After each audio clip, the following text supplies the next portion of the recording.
donc je ne maîtrise pas beaucoup. Alors, effectivement, merci de m'avoir rappelé que, effectivement, c'est le 25e anniversaire de ma première participation dans un kenes, dans un colloque ici en Israël, et c'est exactement ici à l'université Bar-Ilan. Alors, je vous remercie, monsieur Ohayon. Je remercie également l'université de Bar-Ilan. Et c'est très bien, c'est-à-dire cette coïncidence que vous venez de me rappeler. Alors, si vous permettez bien, je me propose d'exposer mon intervention en huit points. Mon intervention, c'est les tribunes rabbiniques au Maroc, les tribunaux rabbiniques au Maroc, une dimension du concept de Petite Jérusalem. Un concept qui devient un enjeu multiple dans le Maroc du XXe siècle.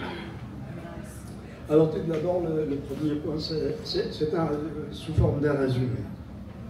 Le terme affectueux de Petite Jérusalem est un terme très répandu au Maroc pour référer à plusieurs villes grandes ou petites. On parle de Debdou, une petite localité comme Petite Jérusalem, on parle de Mogador comme Petite Jérusalem, on parle de Meknes, bon, etc., etc. Donc, ça c'est un terme. Mais qu'est-ce que ça veut dire Petite Jérusalem et pourquoi?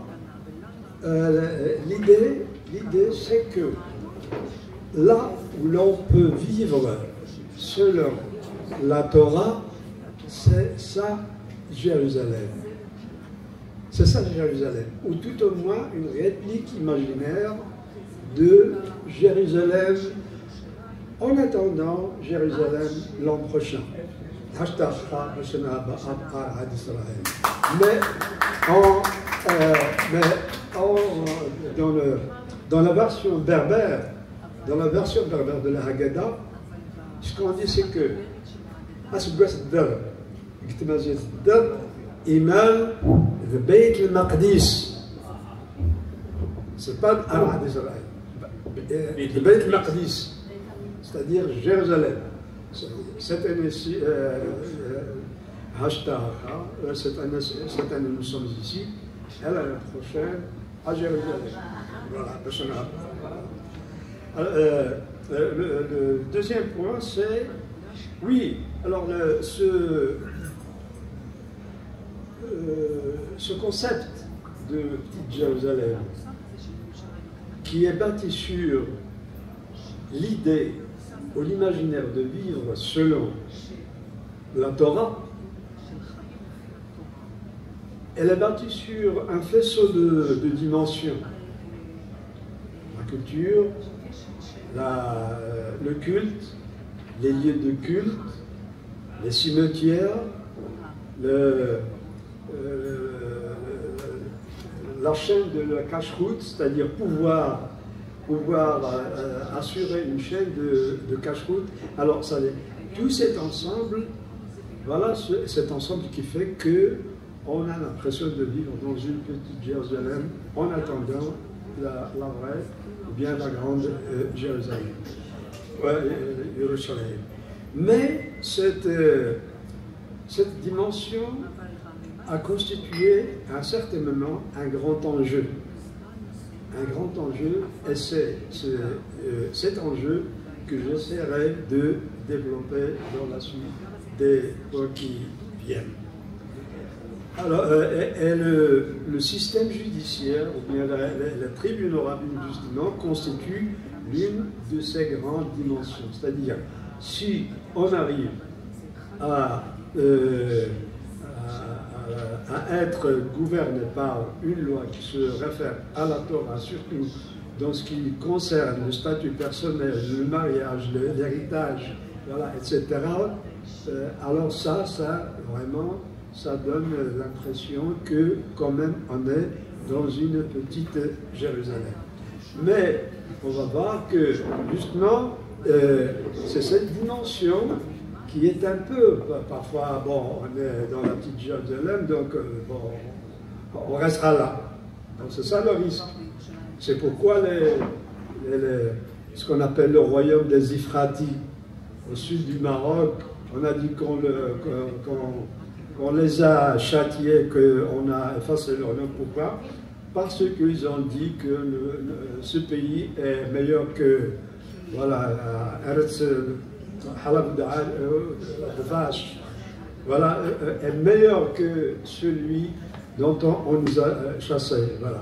Donc, cette question de la petite Jérusalem, c'est quand même quelque chose qui, voilà, qui n'enchante pas tout le monde. Alors, donc, c'est à partir de là que je vais parler de deuxième point, qui est le système judiciaire marocain. Le système judiciaire marocain était un système pluriel depuis plusieurs siècles.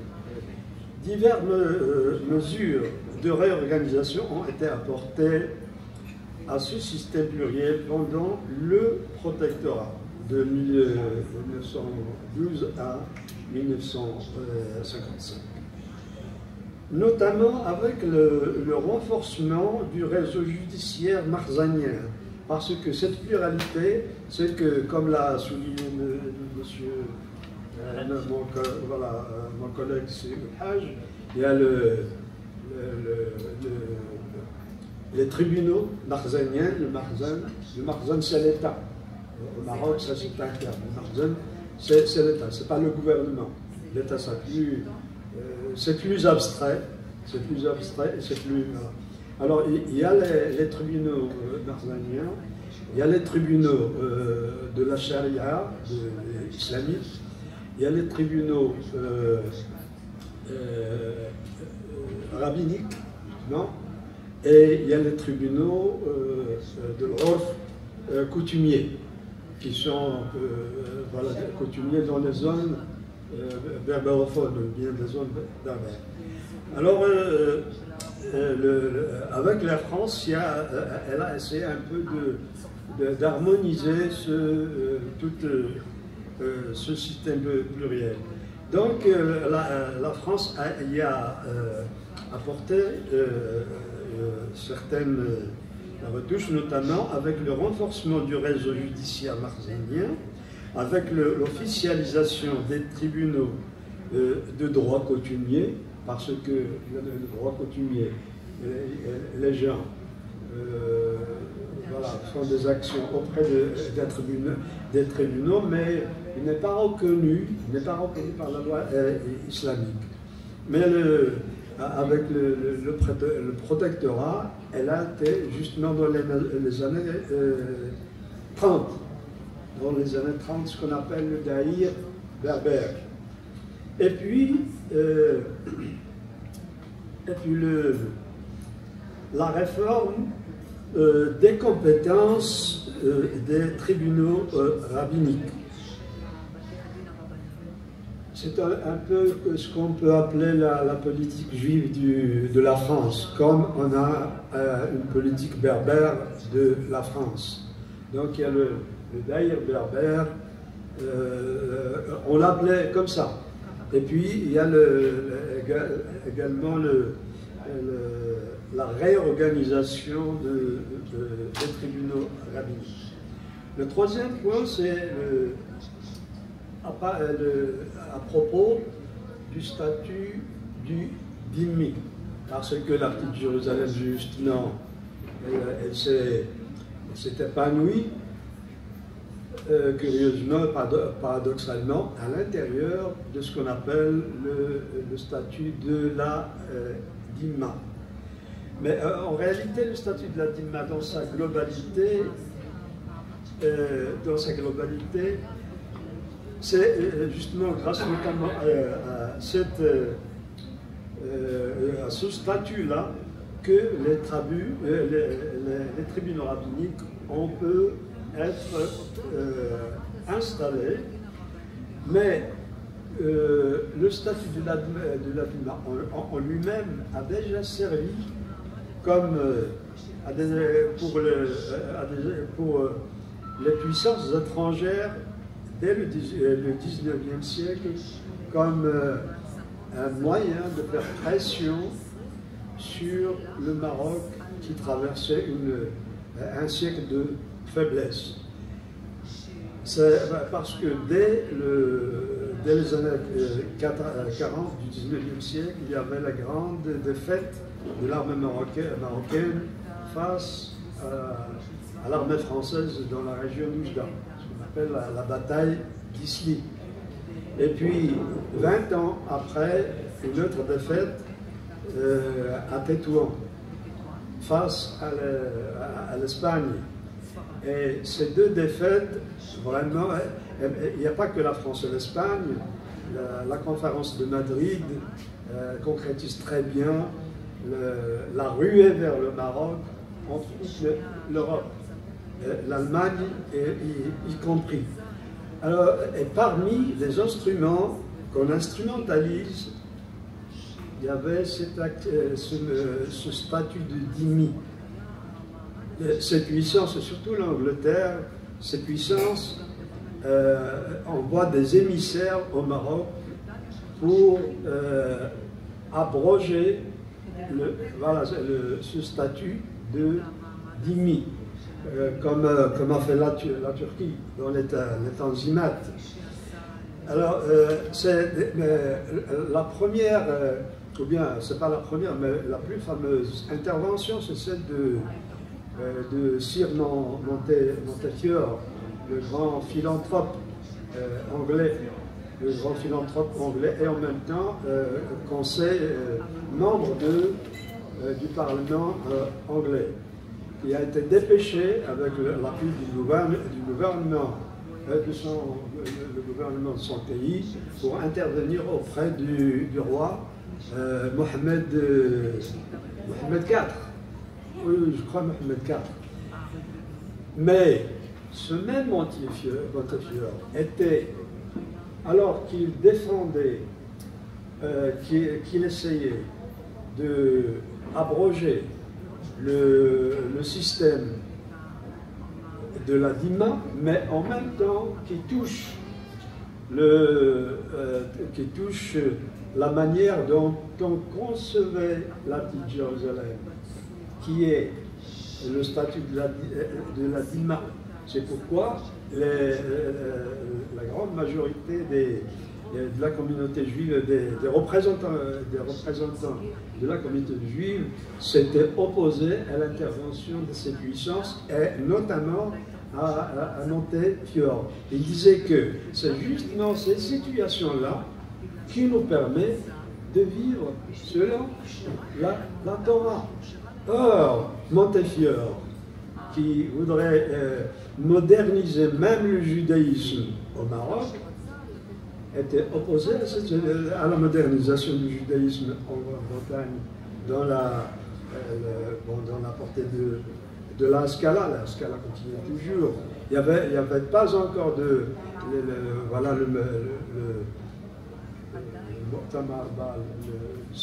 congrès. Voilà, le congrès c'était en 1800, je crois, 90 ou quelque chose comme ça. Voilà. Alors, il était opposé à un mouvement en Angleterre qui dit que l'émancipation et la pleine citoyenneté ne peut être acquise que si l'on modernise le judaïsme. Alors, Montefiore, qui était le chef du Parlement, a juré que ce mouvement-là, tant qu'il vivait, ce mouvement-là n'entrerait pas au Parlement. Donc, ces pressions, il n'y a pas que ça, il n'y a pas que les émissaires des puissances étrangères qui attendaient justement à découper le Maroc. Enfin, il a été découpé seulement en deux morceaux. Le morceau du nord pour l'Espagne, le morceau du nord et du sud pour l'Espagne, et le morceau de la centrale pour la France. Donc il n'y a pas seulement que ces puissances étrangères, il y avait également un agent qui est très actif, c'est l'Alliance israélite. L'Alliance israélite universelle, il a ouvert sa première école à Tétouan en 1864, c'est-à-dire 2 ans après la défaite justement de l'armée marocaine face à l'Espagne. Alors l'Alliance israélite, c'est très francophile. Son esprit général, c'est l'esprit des Lumières. Alors, à travers son action éducatrice, elle cherche également à influencer, à faire bouger le judaïsme marocain, c'est-à-dire comme s'il y a une mission également, pas seulement éducatrice, mais également de changement, ou bien de faire évoluer l'esprit religieux même de la communauté juive, c'est-à-dire la femme, l'héritage, le mariage, etc., etc. Donc elle était très puissante et elle met les écoles. La première c'était à Tétouan, puis à Meknes, puis il est arrivé jusqu'à élire, enfin, Eoulad Berhim, près de chez moi, près de Arzen-Bahmo. Je suis à 4 km de Arzen-Bahmo. Donc il y a l'AIU, ou bien l'Alliance universelle, elle est aussi beaucoup de gens et beaucoup se sont opposés à cette action de cette organisation. Alors maintenant je parlerai de l'action du Maroc post-indépendant, ou bien d'après l'indépendance. Et il me reste 5 minutes, c'est bon. Après l'indépendance.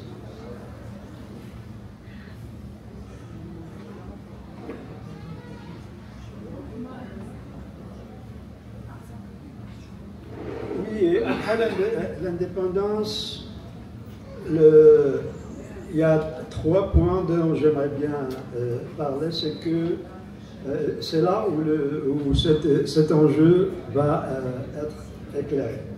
Immédiatement après la proclamation de l'État d'Israël, un discours... Un discours... Il y avait une migration choisie. Pour convaincre, le discours est basé sur 3 axes. 1. Convaincre une frange de la communauté juive de l'incertitude socio-économique du Maroc indépendant. 2. Convaincre une autre partie, quelques années plus tard, de l'incertitude politique qui plane sur toute chance de continuer à vivre pleinement un judaïsme authentique, c'est-à-dire cette petite Jérusalem. Voilà. C'est-à-dire on ne pourra plus. Troisièmement, convaincre l'ensemble de la communauté juive de l'éminence d'une insécurité collective des communautés juives dans un Maroc indépendant qui venait d'adhérer à la Ligue arabe. Alors, je conclus cette présentation par deux documents, c'est-à-dire ce que vous trouverez dans ce handout qui est distribué. Le premier handout illustre, c'est-à-dire le premier danger, c'est-à-dire que le Maroc ne pouvait plus faire de l'artisanat au Maroc, parce que il n'y a plus l'artisanat marocain a été mis à genoux par la manufacture de l'Europe. Et puis les affaires ne peuvent pas marcher. Donc la seule façon, c'est chercher ailleurs. Mais je vous dis ceci. Alors le premier texte, il est écrit en caractère hébraïque, mais c'est de l'arabe marocain. C'est de l'arabe marocain. Alors qu'est-ce qu'il dit?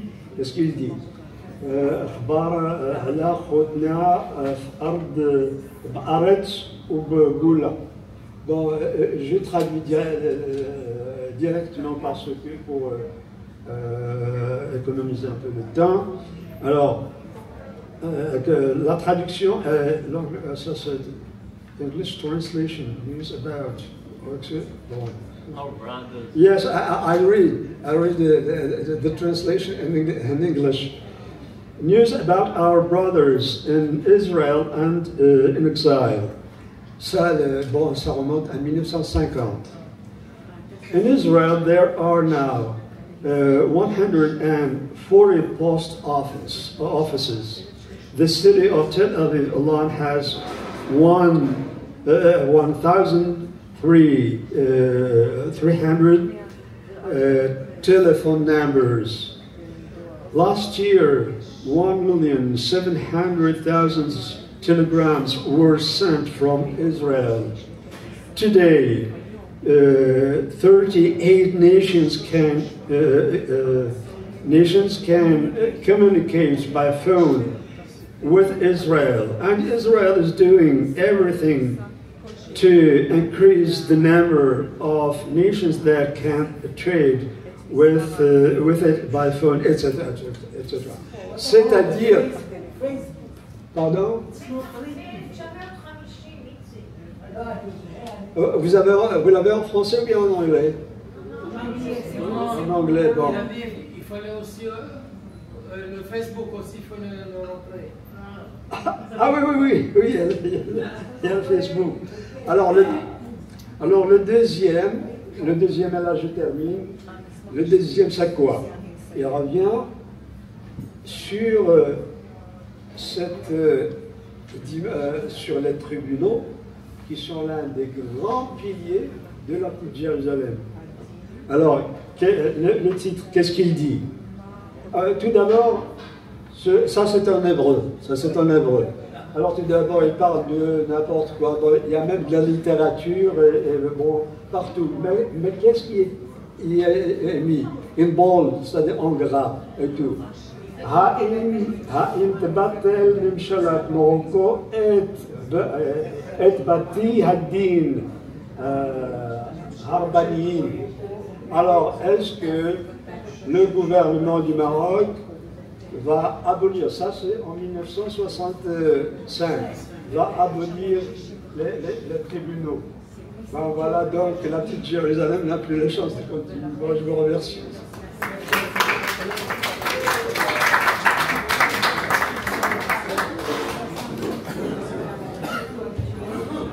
תודה רבה לפרופסור מוחמד אל-מדלאוי. עכשיו הוא נתן לנו אתגר